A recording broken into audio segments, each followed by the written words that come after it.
Chers amis, bonsoir, c'est Chaim, votre frère Chaim qui vous parle depuis Yerushalayim, où je me trouve en stationnement pour une semaine. Et c'est avec joie que je vous retrouve ce soir avec un message très fort, très particulier. Et je vous invite vraiment à l'écouter avec beaucoup d'attention parce qu'il revêt une importance prophétique et je dois avouer quelque chose qui me dépasse d'une certaine façon, puisque tout a démarré voici quelques semaines pour moi avec un appel à me mettre à part, que j'ai traduit par comme vous le savez, par une forme de naziréat, mais en réalité il s'agissait d'une mise à part, d'une mise de côté. Et j'ai donc suivi la mouvance de l'esprit à ce niveau-là, j'ai obéi au Seigneur, et le Seigneur a même, je dirais, par des situations matérielles, encadré cette mise à part de façon à ce qu'elle soit réellement une mise à part. En effet, et nous sommes en train de refaire en France le toit du refuge, et pour toute une série de raisons que je ne vais pas détailler ici, ce serait inutile, eh bien, nous nous sommes trouvés bloqués, ma femme et moi, sur place, et dans l'impossibilité de bouger. Et vraiment, il était clair pour moi que le Seigneur voulait que je sois bloqué, mis à part de l'œuvre, tout simplement. Donc, comme mis hors de mon ministère, hors de tout ce qui m'occupe habituellement, je ne dirais pas préoccupe, mais m'occupe habituellement dans l'œuvre. Et la question était pour moi d'abord de vivre cela dans l'obéissance, et c'est au fur et à mesure des événements que le Seigneur commence à me parler. Alors il s'est passé quelque chose samedi dernier de très spécial et qui a été le déclencheur pour me faire comprendre ce que le Seigneur est en train de préparer. J'aimerais tout de suite faire un rappel ici, biblique.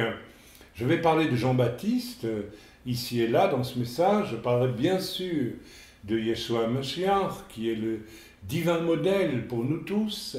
Et je vais parler de quelque chose de particulier qui les a concernés, qui a concerné aussi, je crois, tous les prophètes et tous les serviteurs de Dieu de la première alliance et de la Brit Hadasha, jusqu'à nos jours d'ailleurs, savoir que lorsque Dieu prépare quelque chose de spécial, quelque chose de vraiment particulier, le Seigneur commence pendant un temps à mettre ses serviteurs à part, à les envoyer, par exemple, pour Jean-Baptiste, au désert. Jean-Baptiste, du reste, va vivre tout le temps au désert d'une certaine façon, pas d'une certaine façon, va vivre tout le temps au désert.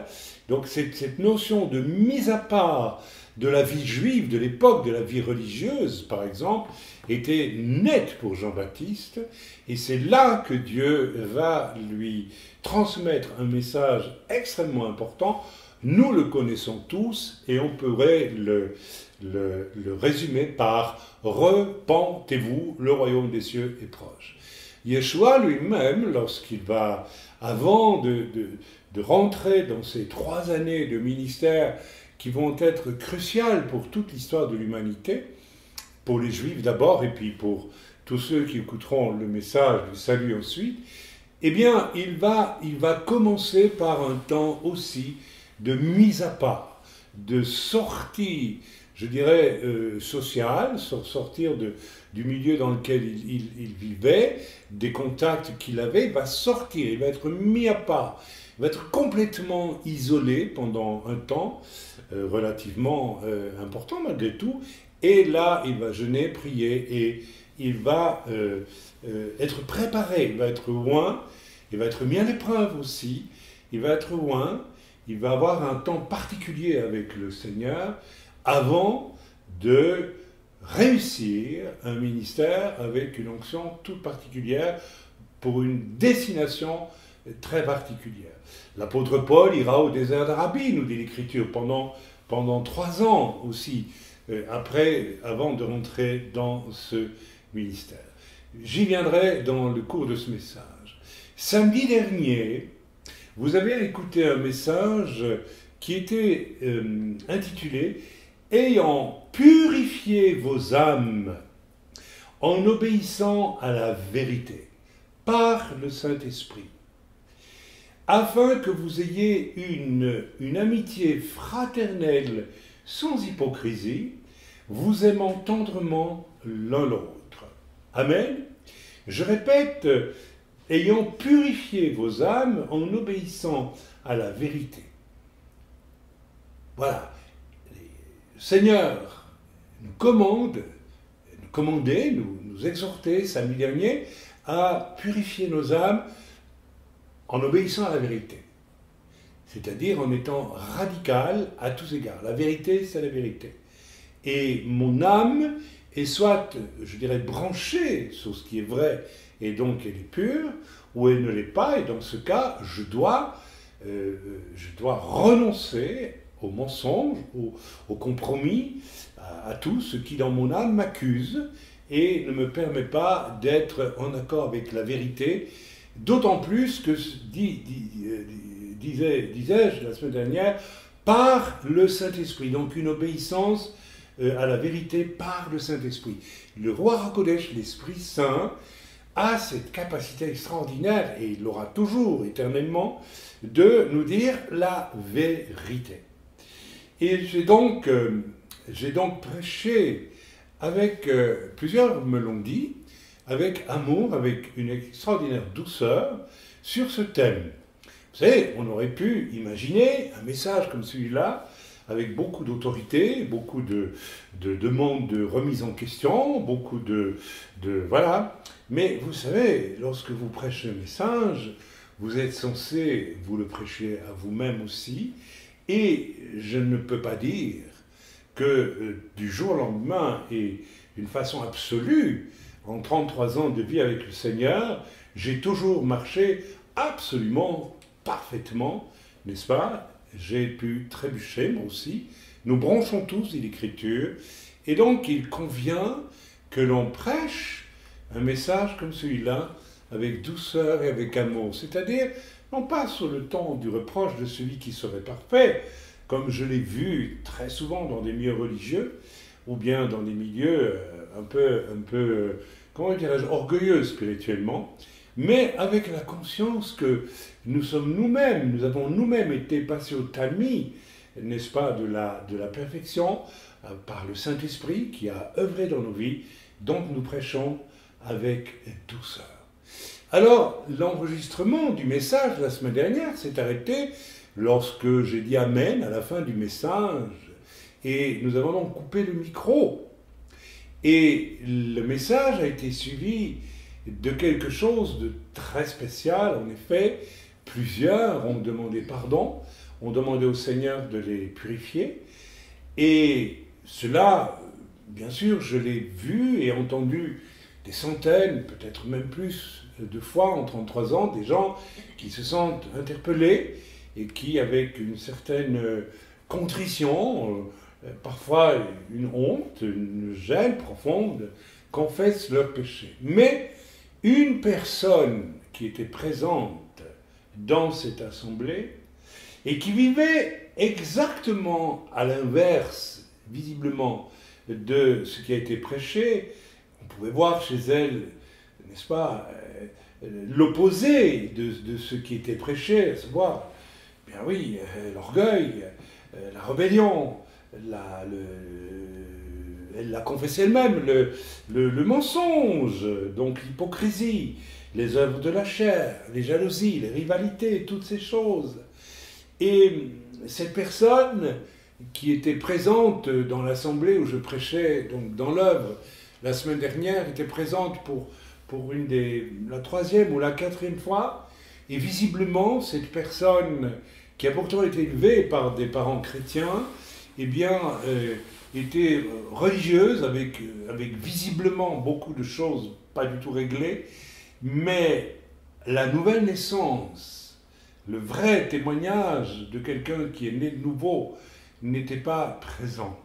Et voilà que de la bouche de cette personne a commencé à sortir une lamentation, une espèce de cri de douleur, accompagné d'un aveu de ses péchés absolument phénoménal. Cette personne a vraiment avoué devant tous et à Dieu, eh bien, ses propres fautes, ses propres mensonges, ses propres, tout le bluff de sa vie, tout l'orgueil, Vraiment, je ne vais pas ici dans les détails. Bien sûr, ces personnes, vous ne la connaissez pas, vous ne la connaîtrez probablement jamais, mais qu'importe, je pense qu'après ce qu'elle a vécu, elle ne devrait pas être tellement troublée que l'on parlât de son témoignage. Et vraiment, j'ai ressenti qu'après avoir prêché ce que j'ai prêché avec amour, eh bien, quelque chose se passait dans le cœur de cette jeune femme. Je la reverrai, je pense, le lendemain, il me semble. Ça va être le lendemain, ou bien le surlendemain, je ne sais plus trop. Et c'est le lendemain, je pense.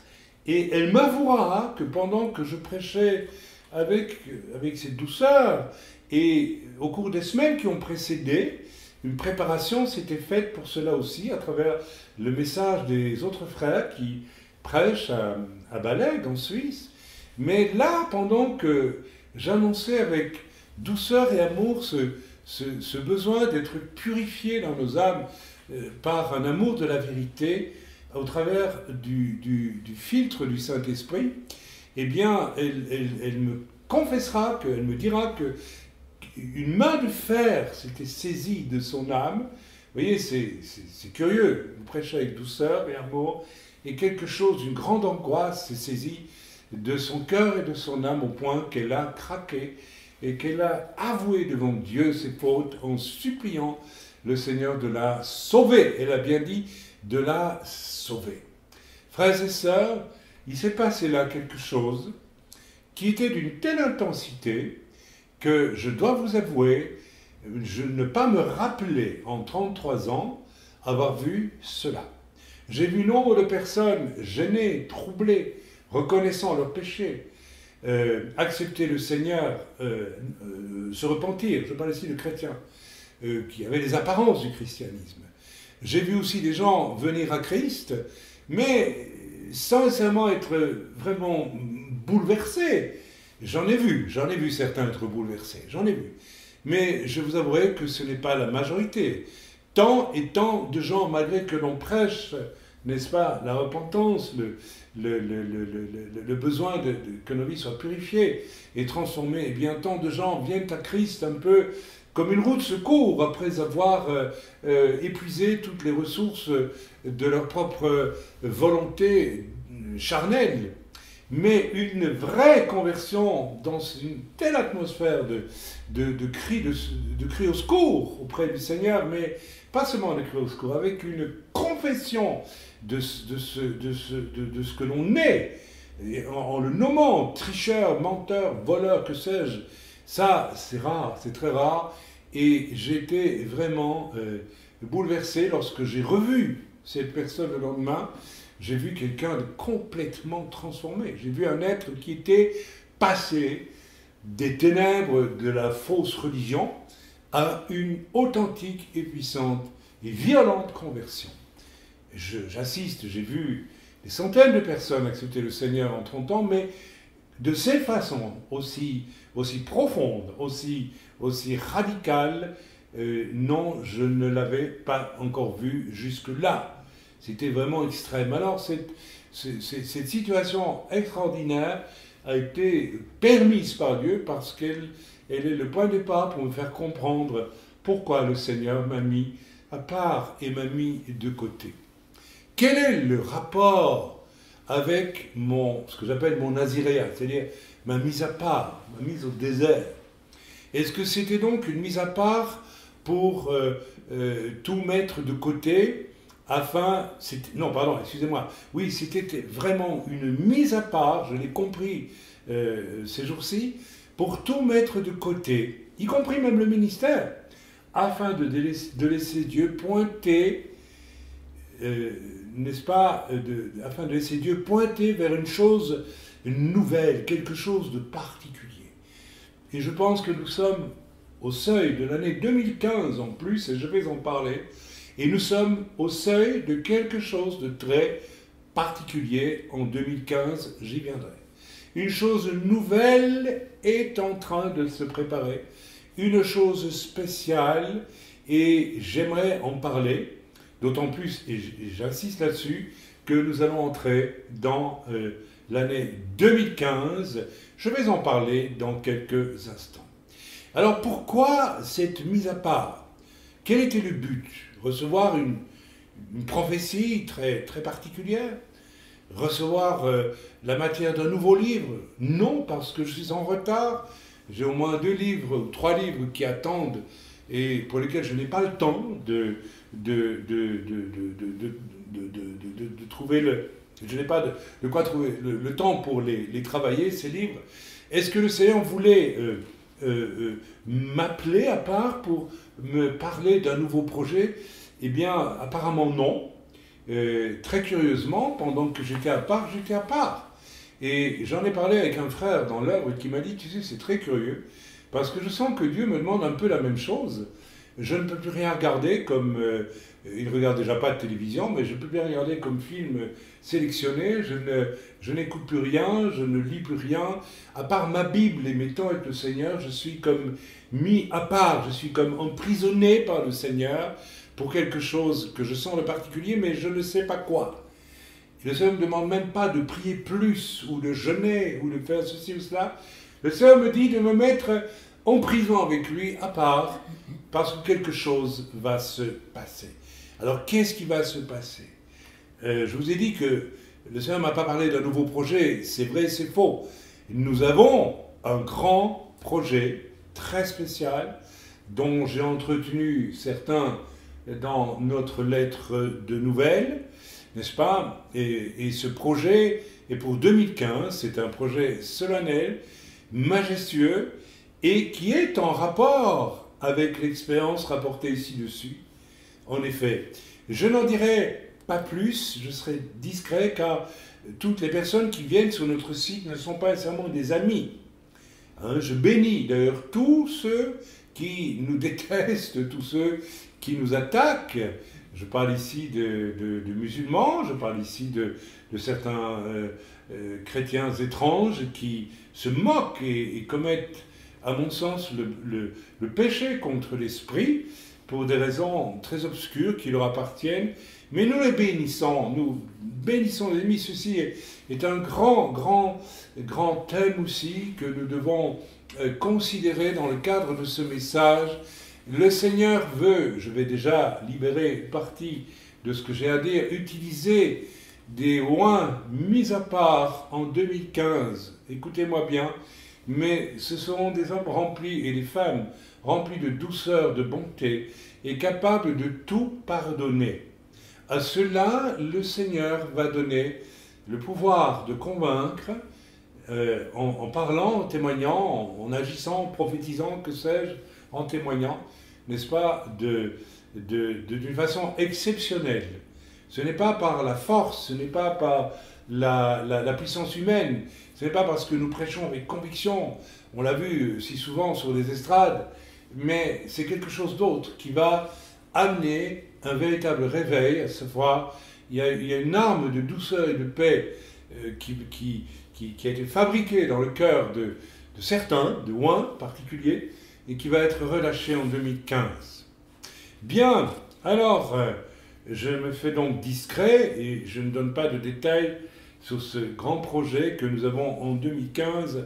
Vous en serez, rassurez-vous, informés, n'est-ce pas, au moment où ce projet se mettra en place et qu'il y a quelque chose à voir avec une action prophétique pour le réveil, je le pense, en tout cas en 2015. Quel était alors le but de ce fameux Naziréat? Eh bien, j'ai commencé à vous en dévoiler certains aspects qui m'apparaissent de mieux en mieux à travers notamment l'expérience de samedi dernier. Il s'agit, alors écoutez-moi bien, pour certains oins, en ce temps-ci, de recevoir une onction rafraîchie, ou dépouillée peut-être, ou bien nouvelle ou particulière, je ne sais pas comment appeler cela, je ne sais pas comment on doit appeler l'onction de Paul au désert, que Paul reçoit au désert lorsqu'il se met à part de tout et de tous. On ne sait pas comment on doit appeler l'onction de Jean-Baptiste qui se met systématiquement pendant tout son ministère à part. On ne sait pas comment on doit appeler l'onction, n'est-ce pas, qui tombe sur Yeshua lorsqu'il va au désert. En tout cas, c'est une onction qui s'accompagne de l'approbation du Père dans les cieux et elle est particulière. C'est cette onction qui est en train d'être relâchée afin que nous soyons aptes à prêcher et voir des âmes touchées et venir avec pertes et fracas pour la chair, pour le péché, pour des pertes et fracas pour des natures tordues d'hommes qui camouflent dans le péché ou caressent la chair, ou s'habillent de religiosité, ou de super spirituel calamiteux, n'est-ce pas, qui est extrêmement douteux. Et le Seigneur veut donc déposer une onction très particulière, à base de beaucoup d'amour, et à base aussi d'acceptation de souffrances qui ont été vécues par amour pour le Seigneur et par amour pour les âmes. Je crois que Dieu a mis de côté une série d'hommes et de femmes qui ont démontré être capables de souffrir par amour. Et ceci est une clé extrêmement importante. Et à travers eux, le Seigneur va amener à la lumière complète du salut un nombre important de personnes. Frères et sœurs, la mise à part de Jean-Baptiste, la mise à part de Yeshua, la mise à part de Pierre, parce que Pierre aussi a connu sa mise à part après son échec, n'est-ce pas? Eh bien, pendant 40 jours, ils vont se retrouver seuls, tous les disciples sont réunis, et ils attendent quelque chose, n'est-ce pas? Ils sont mis à part pendant 40 jours à Jérusalem, rappelez-vous, dans le livre des Actes. Et ils attendent, ils ne font rien, simplement ils attendent. Et 40 jours après, le roi HaKodesh est descendu. Le Saint-Esprit est descendu. Et il est descendu à un moment très particulier, au moment d'une fête bien particulière qui est celle du don de la Torah. Et le Saint-Esprit est venu à ce moment-là. Et frères et sœurs, il s'en est suivi quoi? Il s'en est suivi ce qu'on appelle un réveil.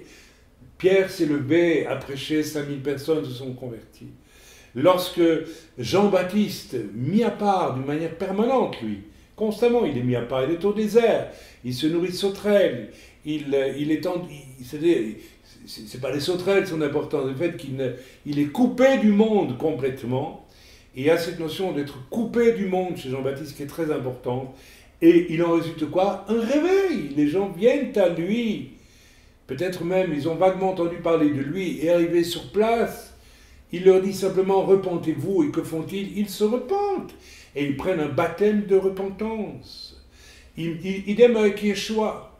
Tout réveil est précédé d'un temps de mise à part. J'ai toujours été frappé par ce que me racontait un pasteur il y a des années, lorsque j'étais un jeune chrétien, que le réveil du pays de Galles, n'est-ce pas, on a toujours semblé ignorer le fait qu'il était dû à 2 ou 3 femmes qui s'étaient mis de côté, qui s'étaient mis à part et qui priaient pendant des années, qui se sont mises de côté, se sont mises en retrait, elles ont disparu de la circulation d'une certaine façon, se coupant du monde, se coupant de toute forme de vanité mondaine, n'est-ce pas, auquel on est fatalement exposé si Dieu ne nous met pas vraiment à part. Et il s'en est suivi quoi? Mais le réveil du pays de Galles. Amen. Frères et sœurs, je dois vous dire une chose qu'en matière de réveil, je suis profondément agacé chaque fois qu'on sort devant moi, ou bien on m'annonce, ou bien on me propose un livre sur le réveil.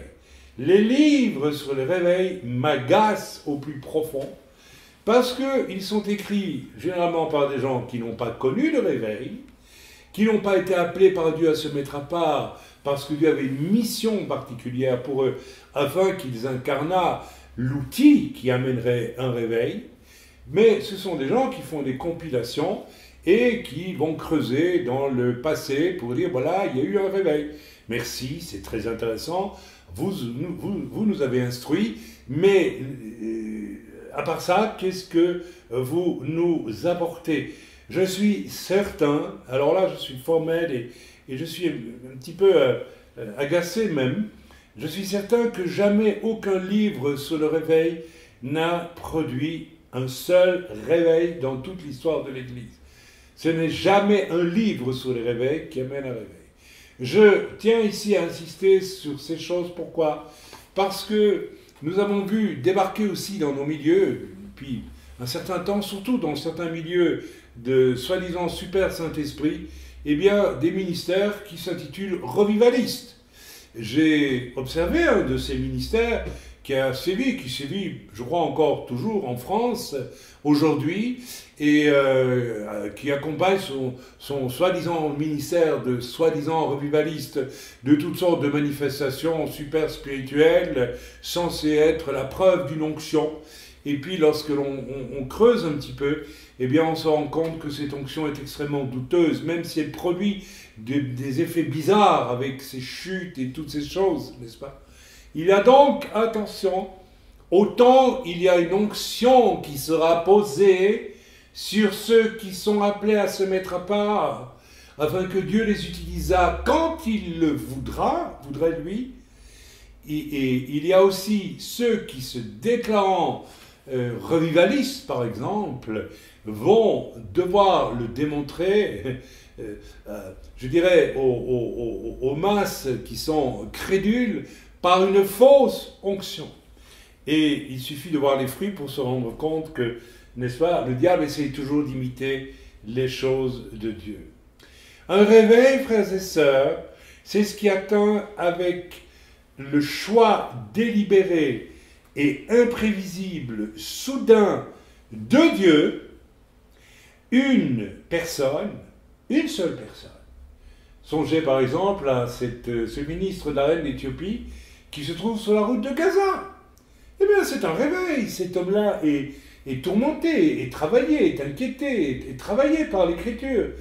Il se demande qu'est-ce que ça signifie. Qu'est-ce que veut dire cette Écriture? Vous croyez que c'est courant qu'un homme, n'est-ce pas, qui recherche Dieu au point de tomber sur une Écriture qui en fait annonce le Messie, parce que c'était une écriture dans le prophète Ésaïe qui annonçait le Messie. Et Philippe va être utilisé, Philippe de Samarie, qui vivait un réveil en Samarie, va être utilisé pour expliquer à cet homme, c'est déjà un réveil, c'est déjà un réveil. Cette sœur qui samedi dernier, à la fin du message, dont vous n'avez pas eu l'enregistrement, s'est mise à crier à Dieu, à implorer son secours. C'est déjà cela un réveil. C'est une action de Dieu qui est un choix délibéré, imprévisible par l'homme, soudain de Dieu pour une âme ou pour plusieurs âmes perdues et dans les ténèbres desquelles Dieu décide un jour, par pure grâce, d'agir. Je répète, dans le cœur desquels Dieu décide un jour, par pure grâce, d'agir. C'est presque un mystère. Mais est-ce que nous comprenons vraiment, est-ce que nous comprenons bien ce qu'il y a de gratuit, de délibérément gratuit, de mystérieux dans cette grâce-là? Est-ce que nous le comprenons? Je crois que non. Nous ne pouvons pas le comprendre, nous ne pouvons pas le sonder. Nous pouvons le constater, nous pouvons l'admettre. Mais nous ne pouvons pas le comprendre, nous ne pouvons pas le sonder. Si vous dites que oui, c'est que vous êtes vraiment très superficiel. Il y a un mystère de l'amour de Dieu là, que l'âme humaine ne peut pas sonder. Nous ne pouvons pas comprendre cela, sauf si nous aimons comme l'agneau de Dieu a aimé. Je vais parler de l'agneau de Dieu. Et frères et sœurs, si vous pouvez me dire que vous aimez comme l'agneau de Dieu a aimé, eh bien, je vous envie. Pour ma part, j'ai appris à aimer dans la souffrance, et je suis arrivé à aimer malgré la souffrance, et j'ai aimé, mais j'ai dû l'apprendre. Et je suis toujours en chemin pour l'apprendre. Mais dire que j'aime parfaitement depuis 33 ans que je connais le Seigneur comme Yeshua m'a aimé, je ne peux pas dire une chose comme celle-là. Alors nous allons nous arrêter un tout petit peu sur ce mystère, ce qui est un mystère pour la nature humaine. Ce n'est pas un mystère pour Dieu, mais c'est un mystère pour la nature humaine. J'ai compris, j'ai commencé à comprendre, sans rien comprendre d'ailleurs, mais à voir que c'était la chose la plus importante.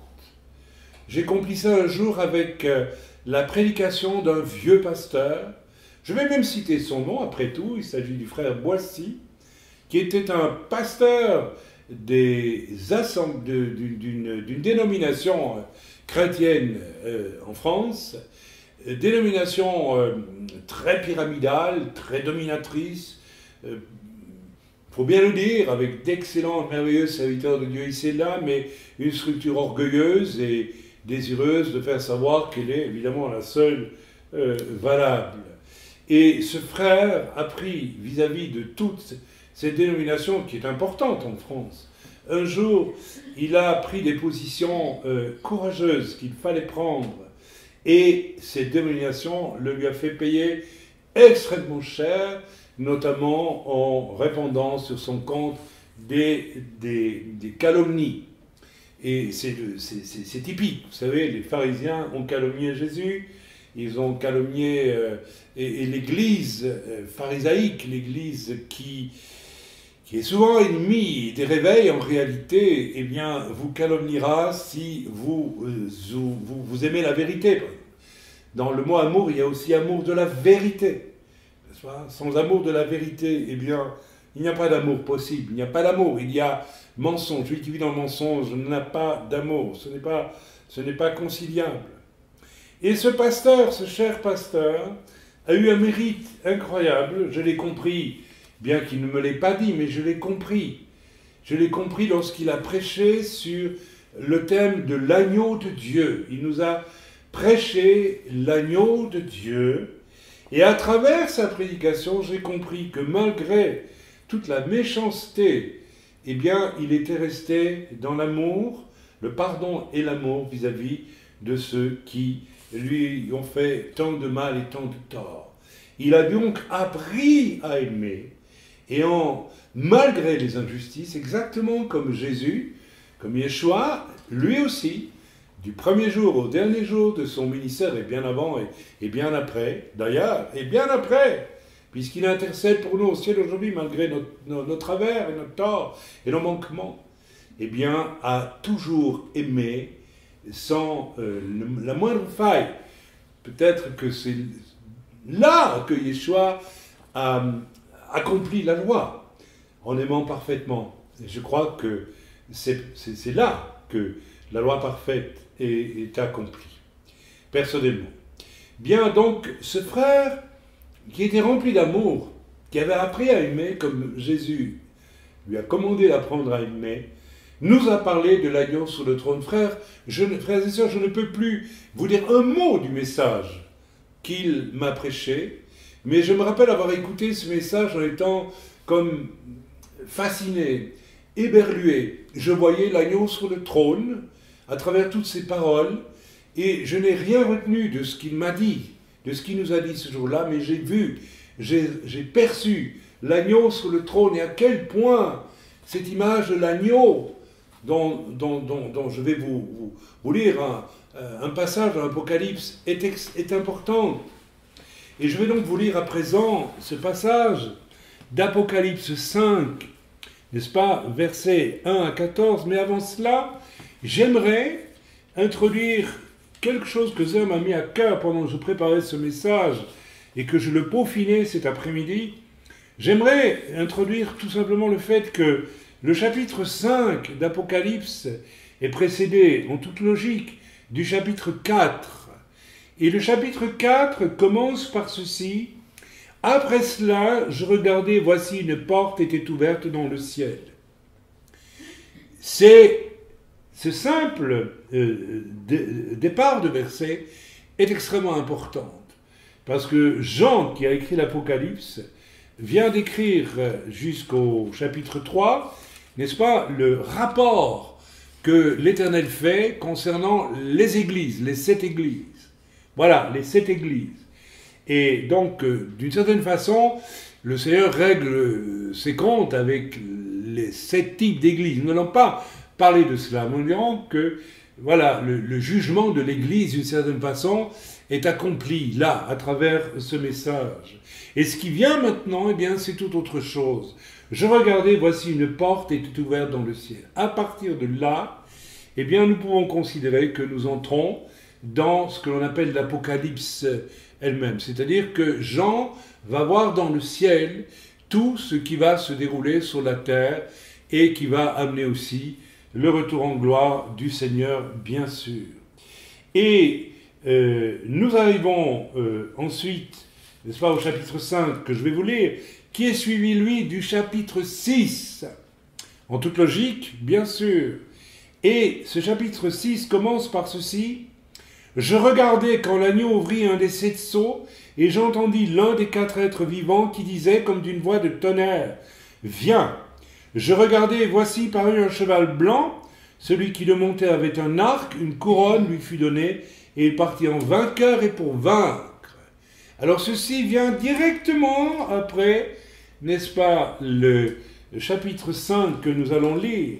Et il y est question d'un personnage qui, pour un chrétien qui ne serait pas instruit, un tout jeune chrétien, n'est-ce pas, cet homme sur un cheval, n'est-ce pas, blanc, armé d'un arc, et qui part en vainqueur pour vaincre, un jeune chrétien néophyte pourrait penser qu'il s'agit là de Jésus. Eh bien, non, bien sûr, ce n'est pas Jésus. Nous savons, nous, par l'exégèse, qu'il s'agit de l'Antéchrist. Mais notez quand même qu'il est question ici d'un personnage qui ressemble de fort près au Jésus qui revient, nous le voyons plus loin dans l'Apocalypse, lui aussi sur un cheval, et qui vient aussi en vainqueur et pour vaincre. Mais il s'agit ici d'une toute autre victoire. Il s'agit de la victoire finale de Yeshua qui vient vaincre les forces du mal incarnées par les nations assaillant Jérusalem sur cette terre. Mais ici, il s'agit de l'Antéchrist qui vient pour vaincre et en vainqueur, et qui vient pour vaincre les hommes en se faisant passer pour qui?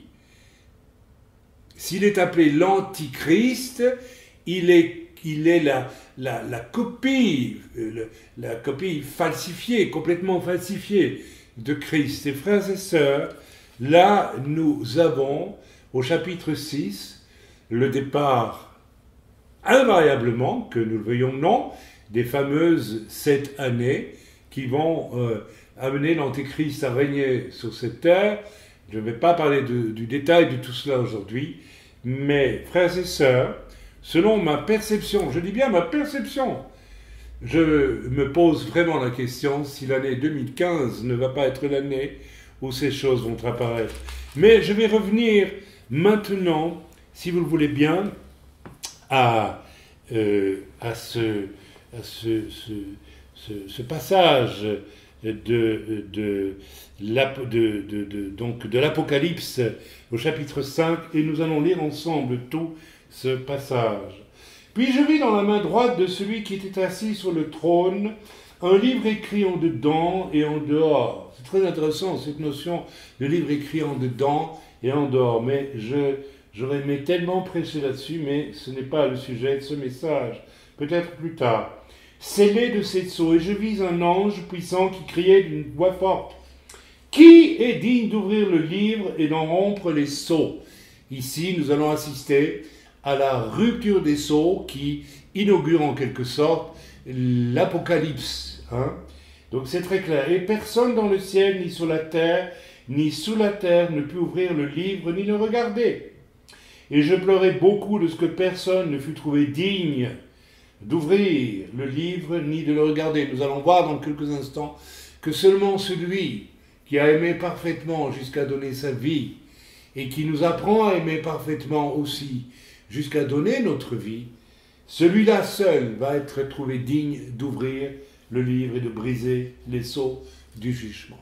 Frères et sœurs, voyez tout de suite le rapport entre ce message de repentance prêché samedi dernier avec amour, Là, d'une certaine façon, le sceau dans la vie de cette femme a été brisé et la lecture a été permise. Le Saint-Esprit a lu dans le cœur de cette personne tout ce qui s'y trouvait et l'a forcé donc à avouer ses fautes.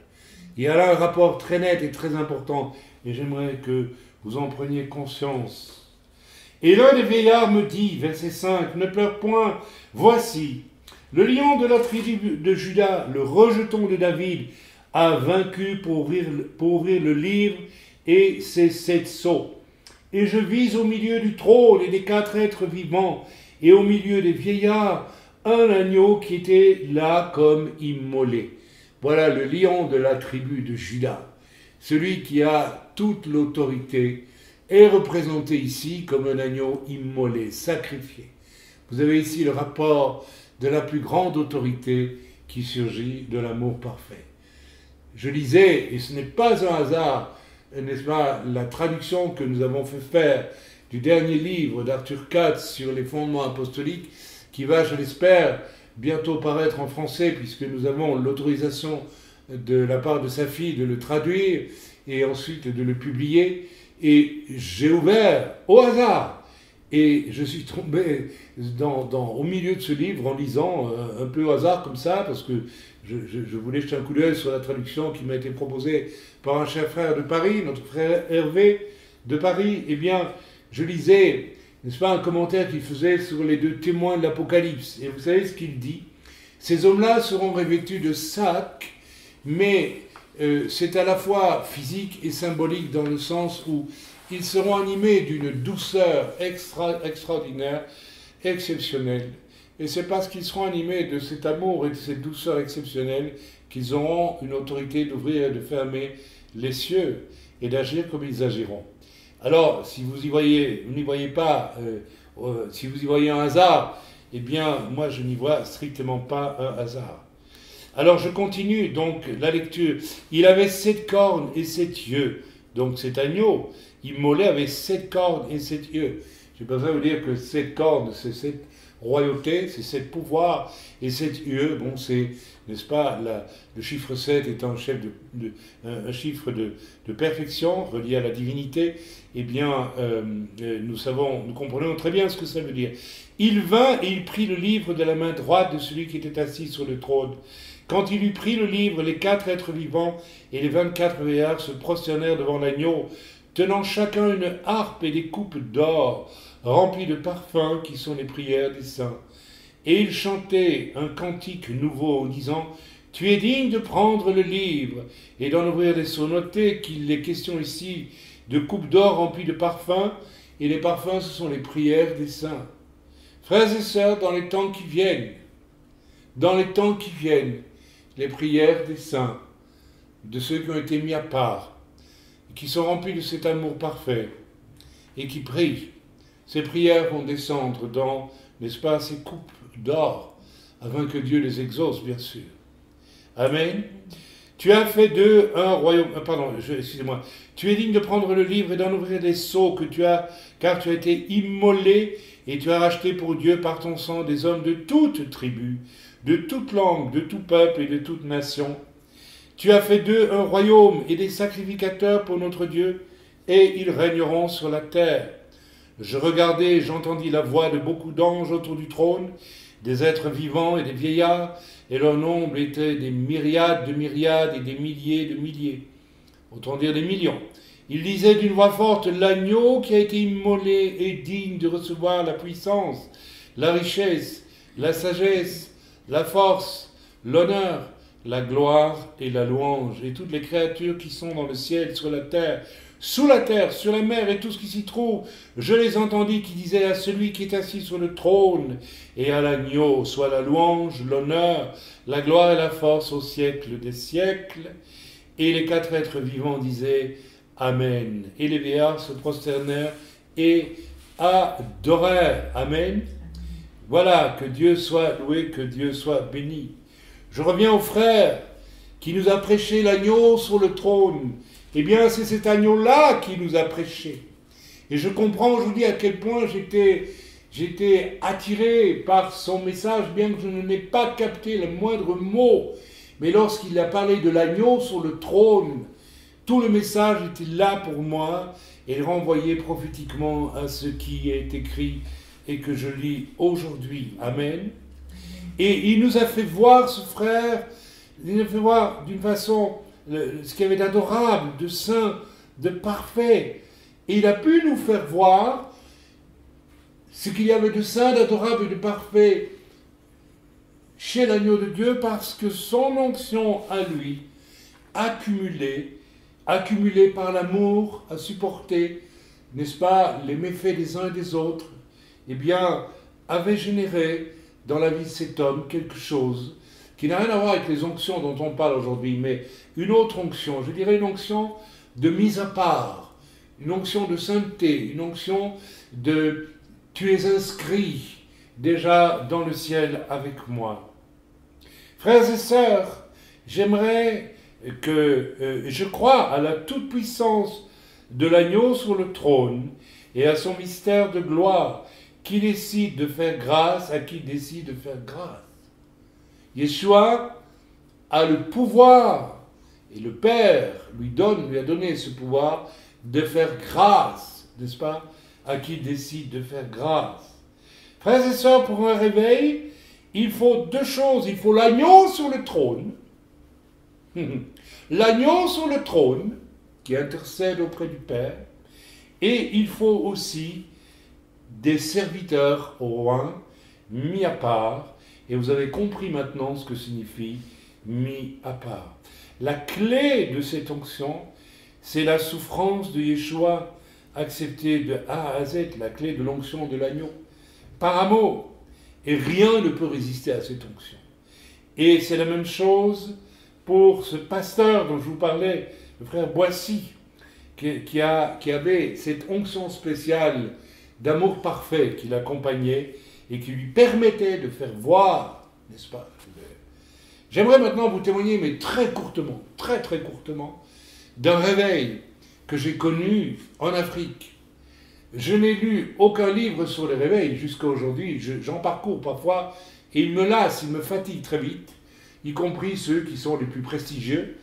Il me fatigue et je ne m'y attarde pas, je ne m'y intéresse pas. Ce qui est intéressant pour moi, ce n'est pas de lire des livres sur le réveil, comme s'il y avait une technologie du réveil, comme s'il y avait le petit manuel du réveil qui va vous faire que vous allez être utilisé pour un réveil. Mais non, c'est quelque chose qui va se chercher dans quelque chose de beaucoup plus profond, de beaucoup plus violent aussi, dans la mesure où il faut n'est-ce pas, que vous puissiez apprendre à souffrir, à aimer dans la souffrance. Alors vous connaîtrez des réveils. Frères et sœurs, l'époque où j'ai connu un réveil, j'en ai connu d'autres en Afrique, c'est une époque très spéciale. C'est une époque où le Seigneur nous avait promis, je l'ai témoigné déjà, je pense sur ceci, à travers une prophétie reçue en direct en Allemagne, dans la rue, en plein milieu de la rue, sur le trottoir, alors que nous quittions une conférence de Reinhard Bonnke où nous espérions entendre un message pour nous, une prophétie, quelque chose. Nous étions tout jeunes dans l'appel au ministère. Et nous n'avions reçu qu'une chose en direct, c'est vous allez souffrir. Et c'est Dieu qui nous l'a dit, n'est-ce pas, en direct, en dehors de tout témoin, n'est-ce pas, alors que nous étions là sur la rue, en train de prier, ma femme et moi, les mains dans les mains, l'un face à l'autre. Vous allez souffrir. Frères et sœurs, je ne sais pas si vous vous rendez compte, lorsque vous êtes un tout jeune ministère et que vous attendez à servir le Seigneur, et que le Seigneur vous dit juste, pour démarrer, vous allez souffrir, en fait, le Seigneur nous faisait le plus grand cadeau qui était possible de nous faire. Le Seigneur nous trouvait dignes de souffrir pour apprendre quoi? À aimer comme lui a aimé. Et c'est ce qui s'est passé. Et nous souffrons encore en ces jours. Nous avons encore des raisons de souffrir. Des raisons très profondes dans certains domaines, je vous l'assure. Je ne vais pas m'étaler sur mes souffrances. Ce n'est pas grave, ce n'est pas important. Ce qui est important, c'est que plus les souffrances sont là, plus on apprend mystérieusement à ressembler, au fond, à l'agneau sur le trône et à aimer comme lui a aimé. En fait, le Seigneur nous enrichit de façon considérable. C'est l'époque aussi où j'avais reçu, n'est-ce pas, j'ai vécu cette fameuse expérience que j'ai rapportée il y a déjà, peut-être la semaine dernière ou la semaine avant, je ne sais plus, sur le site aussi, dans un message audio, de la pierre blanche qui avait été reçue et du nom nouveau, n'est-ce pas? J'avais vécu cette expérience et le Seigneur m'avait dit, voilà, celui qui vaincra, je donnerai un nom nouveau, et Dieu m'avait donné un nom nouveau, et je donnerai une pierre blanche, et j'ai reçu cette pierre blanche un jour, alors que je priais dans une montagne très haut en Allemagne, lors de cette visite auprès de la convention de Reinhard Bonnke, rappelez-vous. Et un certain temps après cela, eh bien oui, je me retrouve en Afrique, et je n'avais pas du tout prévu un réveil. Je n'ai pas du tout prié pour un réveil, je n'ai pas du tout envisagé même qu'il y ait un réveil, ni rien de tel. Et je me trouve dans la troisième ville du Cameroun, qui se trouve être la ville où il y a des quasi-écoles de sorciers, où il y a des rencontres annuelles de sorciers de toute l'Afrique de l'Ouest pour échanger, n'est-ce pas, leurs secrets de sorciers, etc., etc. Donc une ville à haute teneur en occultisme, extrêmement fort, extrêmement violent. Et j'étais invité à prêcher dans une église de cette ville, une église de type pentecôtiste. Et dès le premier soir, lorsque je préparais mon message, j'ai eu une première vision. J'ai vu à l'orée de la forêt qui entourait quasiment complètement toute la ville de Makak, j'ai vu des esprits mauvais qui sortaient de la forêt et qui venaient ricaner, rire, se moquer des chrétiens. Et le Seigneur m'a dit tout de suite, la plupart, si pas tous, ou quasiment tous, les chrétiens dans les églises ici, n'est-ce pas, ont accepté Jésus, mais vont aussi chez le sorcier quand ils en ont besoin. Alors, vous avez compris quel fut mon message. Mon message fut simple. J'ai simplement dit, j'ai prêché avec amour, je crois probablement, et oui, je l'ai fait avec amour à l'époque. Je réfléchis parce que je tiens à être absolument honnête, parce que j'ai été aussi l'évangéliste qu'on appelait à la hache à une époque, tellement je prêchais dru et serré. Mais là, j'ai prêché avec amour, j'ai dit, écoutez, voilà ce que j'ai vu hier. Donc je sais que la plupart d'entre vous allez toujours chez les sorciers. Eh bien, il faut choisir entre Jésus et les sorciers. C'est au cours d'une de ces réunions que ça m'a montré une femme qui était dans l'assistance avec un bébé en train de mourir dans ses bras. Je ne la voyais pas, mais c'était une assemblée quand même assez importante. Il y avait peut-être 200, 250, peut-être 300 personnes. Je n'ai pas un souvenir exact. Et je lui ai simplement dit, voilà, à la fin de la réunion, je vous demande de venir me trouver parce que votre bébé va mourir et je veux prier pour vous et pour cet enfant. Et cette femme est venue devant moi et visiblement, à voir son regard, à voir son faciès, j'ai compris tout de suite qu'elle était en plein dans des liens occultes. Et je lui ai demandé, mais vous allez toujours voir des sorciers, vous avez accepté Jésus? Elle me dit oui. Alors je lui ai dit, vous avez entendu le message que j'ai prêché? Il était simple, il était très clair, extrêmement simple, basique. C'est Jésus ou c'est les sorciers? Voilà, c'est Jésus ou c'est Satan. Ce n'est pas les deux, c'est pas possible. Et je lui ai demandé de se repentir, elle s'est repentie. Et le Seigneur m'a dit de fermer les yeux, j'ai fermé les yeux. J'ai délié cette femme, j'ai délié cet enfant de toute malédiction. Et quand j'ai ouvert les yeux, quelques secondes après, elle tenait, d'abord elle avait un visage rayonnant, et elle tenait dans ses bras un bébé qui n'avait plus rien à voir avec l'enfant qui était dans ses bras quelques secondes avant cela. Quelques secondes avant cela, elle tenait dans ses bras un enfant avec un petit visage de vieillard, vous savez, tout flétri, en train de mourir de dessèchement. Il était déshydraté, ce bébé, visiblement. Eh bien, lorsque j'ai terminé de prier, j'ai ouvert les yeux, j'ai vu un gros bébé joufflu. On voyait le rouge du sang sous le brun de la peau, ce qui chez un Africain est quand même assez difficile à voir d'habitude. Mais c'est vous dire si le Seigneur avait fait un miracle puissant. Dans la foulée de tout cela, eh bien, nous sommes allés en brousse et dans deux endroits, des sorciers se sont convertis, tout simplement parce qu'il y avait une atmosphère de réveil. L'agneau de Dieu dans les cieux était prêt à faire grâce d'une façon abondante. Et il y avait aussi un homme de Dieu qui était au rendez-vous pour cela. Un homme de Dieu, ça aurait pu être n'importe qui. Je dis un homme de Dieu ici, mais quand je dis un homme de Dieu, je ne pense pas à un ministère, je pense à un homme ou une femme de Dieu. Ça pourrait être n'importe qui. Dieu cherche des gens pleins d'amour aujourd'hui pour aller là où... Parce que pour moi, aller dans ce pays était aussi un acte d'amour. Je n'étais jamais allé en Afrique, je n'y connaissais rien, Et en arrivant en Afrique, je me suis rendu compte que énormément de choses venaient bousculer ma nature d'Européen et à toutes sortes d'égards. C'était un choc. Il fallait un certain amour quand même pour y aller. Là, dans cette ville, dans ce village de Brousse, dans les conditions sanitaires, je suis obligé de le dire, épouvantables. Et vraiment, il fallait le mot pour y aller. Confronté à des sorciers déguisés en souris qui venaient me visiter dans la chambre la nuit, et des choses comme celle-là. Enfin bref, je passe sur beaucoup de choses. Confronté à la trahison, puisque à cette occasion, un faux pasteur, n'est-ce pas, nous a créé des problèmes, il nous a réclamé de l'argent que nous lui avions déjà donné, prétendant qu'il n'avait pas reçu, enfin bon, et me faisant passer pour un drôle de bonhomme jusqu'en Europe d'ailleurs, à l'époque. Tout ça, nous l'avons supporté par amour et, n'est-ce pas, il y a eu un réveil, frères et sœurs. Je me rappelle être rentré un soir de la Brousse où j'avais prêché toute la journée. En fait, la réunion commençait à 9 h du matin et en fait, les gens venaient de la Brousse pendant toute la journée et la réunion n'a commencé en réalité que le soir vers 19 h à peu près, quand la salle était pleine. Et un sorcier s'est converti au terme de la soirée.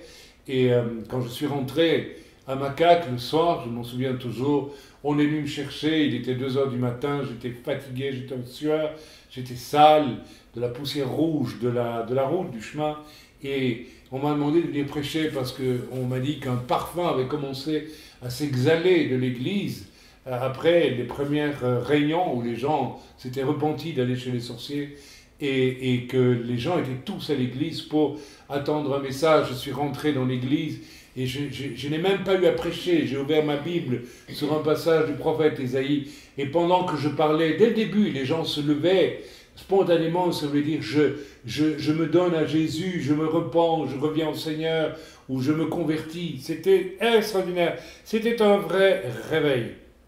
Frères et sœurs, voilà, je n'en dirai pas plus. Je pourrais vous parler du réveil que j'ai connu en Italie. Je pourrais vous parler aussi d'une expérience extraordinaire.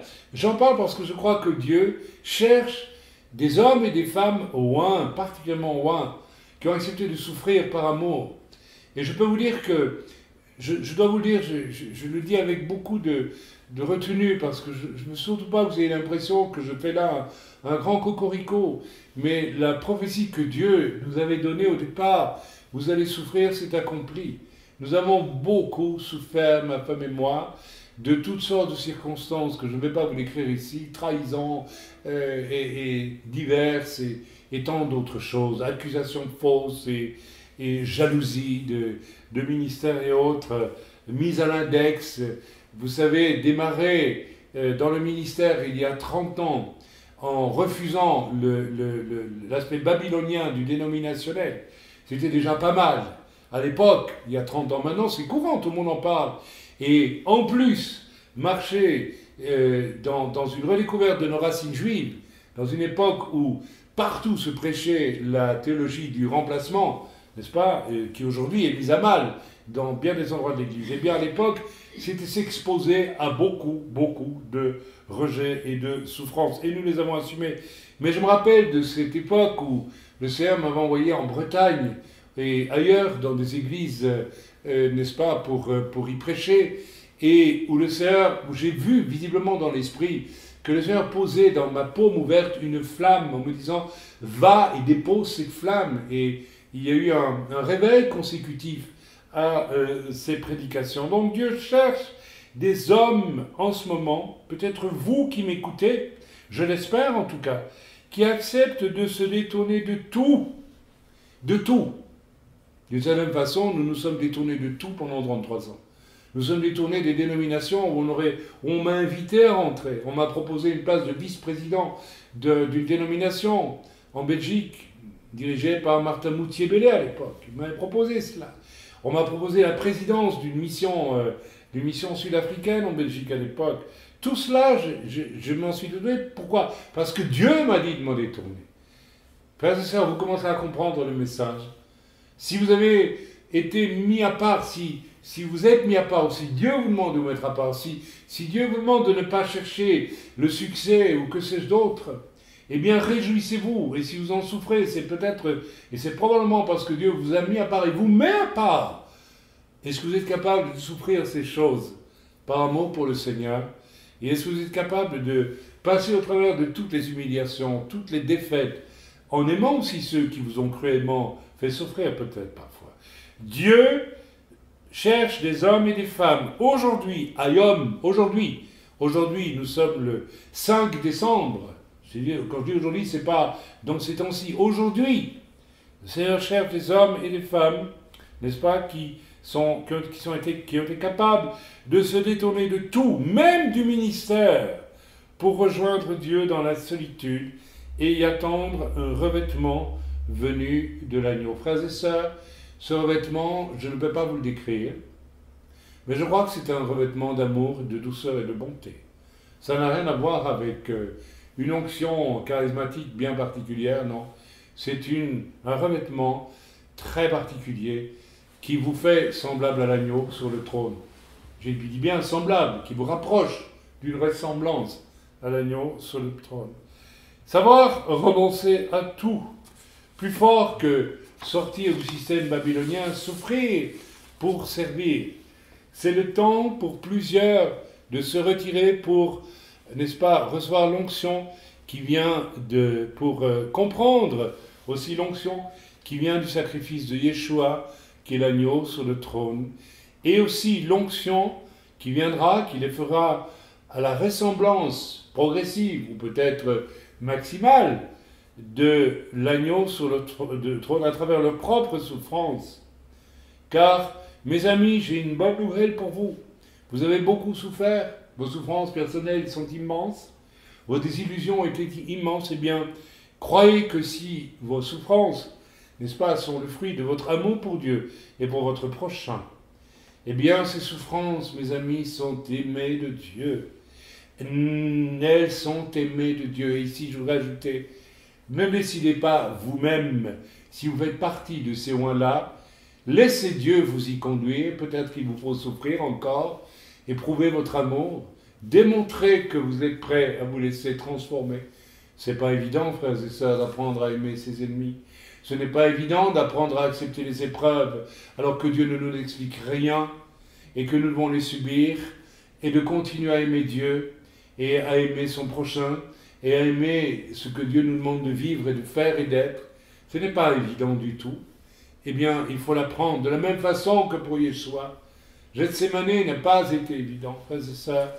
Nous pouvons vivre des petits Gethsémané qui sont terrifiants, et nous pouvons dire dans ces jours-là, et nous l'avons dit, et je l'ai dit aussi, Seigneur, que cette coupe passe à côté de moi parce que c'est devenu insupportable. Je ne peux plus supporter cela. J'ai en face de moi une sœur qui a perdu un de ses fils, et je suis convaincu que ce jour-là, dans la tourmente de ce moment, alors qu'elle espérait tout autre chose pour ce fils, eh bien, elle a vu passer la coupe de Gethsémané est passée devant sa bouche, devant ses yeux, et elle a dû dire que cette coupe s'éloigne de moi, Seigneur. Mais toutefois, que ta volonté soit faite. Tu me brises dans la douleur et dans la souffrance, mais si c'est ta volonté, je l'accepte parce que il y a une pédagogie de ta part.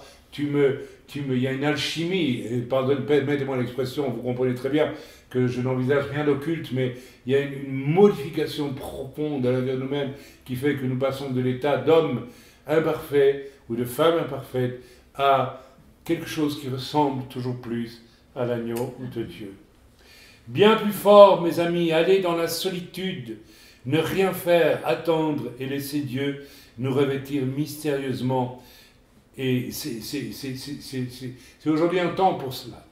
Car ainsi l'ennemi ne peut rien savoir, rien voir, et il ne peut donc rien combattre. Il y a une chose que le diable n'a rien pu faire, c'est comprendre ce que Dieu préparait pour Paul, ce que Dieu préparait pour Yeshua, ce que Dieu préparait pour Pierre, ce que Dieu prépare pour moi, ce que Dieu prépare pour vous. Bien sûr, c'est une idée. Ça ne va pas être très agréable pour lui. Mais quoi, comment, où, quand, il ne pouvait pas le savoir. L'ennemi ne peut non plus vous vaincre quand vous avez accepté vos souffrances injustes par amour, de la même manière qu'il n'a pas pu, n'est-ce pas, avec Yeshua. Le temps est là pour plusieurs, afin qu'ils deviennent une armée de l'ombre en ce moment, Mais attention, une armée qui va sortir avec les torches au moment de Dieu, frères et sœurs.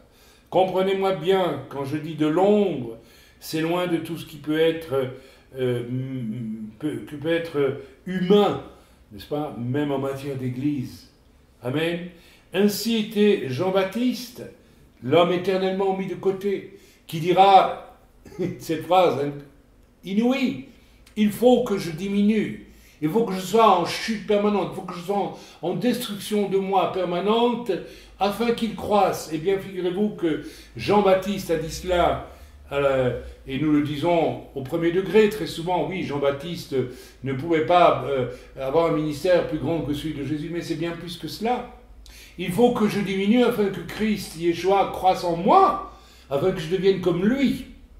Et, eh bien oui, il est allé jusqu'au bout, et il en a payé le prix dans des souffrances ultimes, la souffrance ultime étant qu'il a été considéré comme un objet par une jeune fille qui dansait devant Hérode, et par une mère débauchée, n'est-ce pas, et un roi encore tout aussi débauché, et on lui a tranché la tête, et il a servi de libation pour, n'est-ce pas, les caprices et la méchanceté, la jalousie d'un roi et de sa femme adultérine. Amen. Voilà, Jean-Baptiste. Un homme comme Jean-Baptiste, il faut que je diminue, il faut qu'il croisse, afin qu'il croisse en moi aussi, et que je devienne comme lui, d'une certaine façon. C'est ça le sens profond de cette phrase. Eh bien, cet homme était automatiquement un homme de réveil. Il y avait du réveil autour de lui.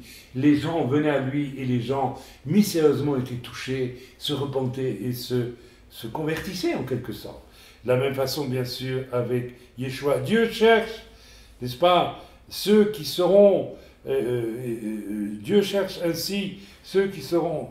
quels seront ceux aujourd'hui qui peuvent dire « Il faut que je diminue et il faut qu'il croisse, il faut que je meure ». J'ai intitulé, je pense, un de mes derniers messages, et je reste un peu dans cette image, « Vivre ou mourir ». Et pour vivre, il faut d'abord mourir, mes amis. Il faut mourir honnêtement, alors nous vivrons. L'agneau de Dieu pourra vivre et faire vivre autour de nous. Voilà le message.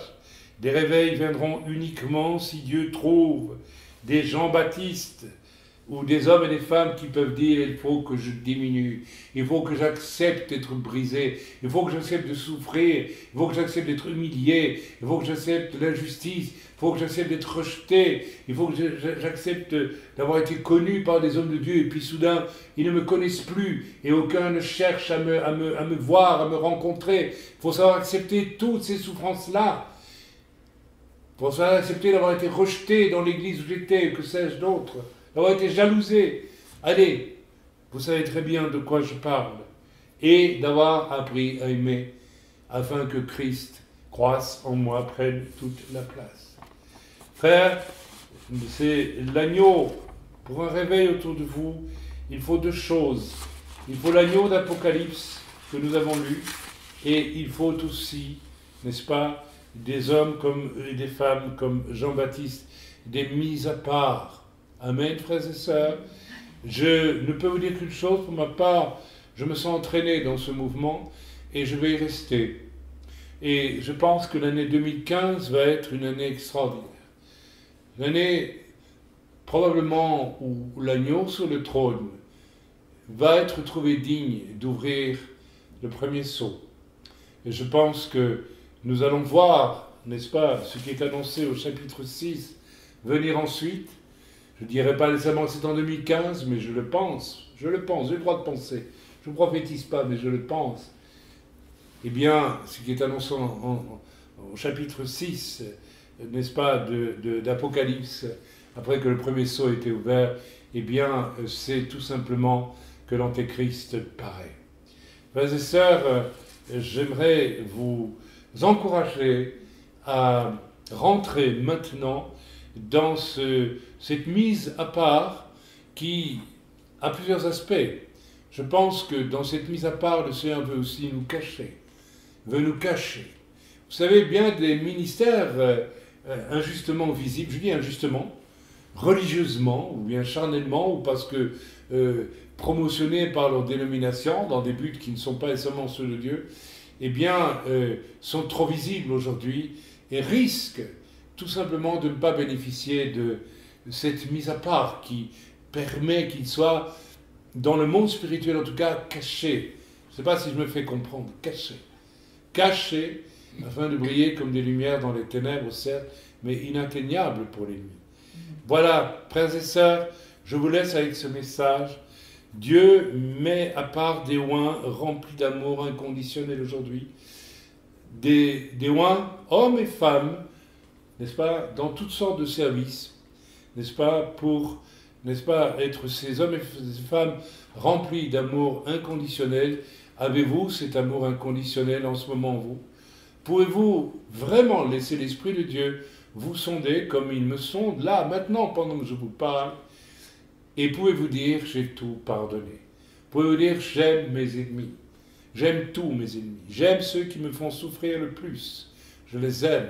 Et voyez-vous, pendant que je vous parle, je vois très bien, et il me vient un sourire aux lèvres, ceux qui me font souffrir, même encore aujourd'hui, eh bien, je les aime dans le nom de Jésus. Et je ne descendrai pas de ce rocher-là. Je continuerai à les aimer, même si ça fait souffrir, même si c'est difficile, même si parfois c'est désespérant, même si parfois c'est tellement dur que c'est la coupe de Gethsémane qui passe. Oh, que Dieu me pardonne de comparer mes souffrances au ciel. Mais je parle d'une petite coupe, d'un petit Gethsémane, d'un tout petit pour moi, eu égard au grand Gethsémane, au Gethsémane absolu qu'a connu le Seigneur. Songez donc que le Seigneur nous a aimés, alors qu'il a vu tout le mal que nous lui faisions, que toute l'humanité a fait à Dieu, n'est-ce pas, puisqu'il est Dieu, depuis la chute jusqu'à ce jour. Vous imaginez quelle incroyable puissance d'amour il a fallu à Yeshua pour nous aimer et nous aimer encore jusqu'à aujourd'hui, malgré tout cela. Frères et sœurs, n'est-ce pas merveilleux de penser que vous êtes appelés à ressembler à ce même Seigneur et à aimer d'une façon absolue dans les temps qui viennent? Vous voulez être utilisés pour que des âmes viennent à Christ? 1, 2, 3, 10, 15, 20, 100, que sais-je?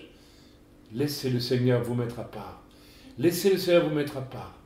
Laissez-le vous mettre à part. C'est le signe. Et s'il le fait, c'est le signe que déjà vous faites partie des vainqueurs.